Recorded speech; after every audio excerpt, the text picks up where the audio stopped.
Making food and making tea, relatively the same thing. For today, I just smelled the different types of tea leaves and just made a blend that what I thought would fit well together.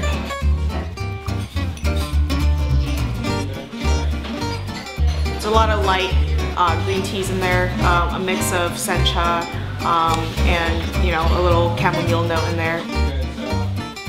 Hi, my name is Mei Lin. I'm a chef based out of Los Angeles, and I'm here to make some tea.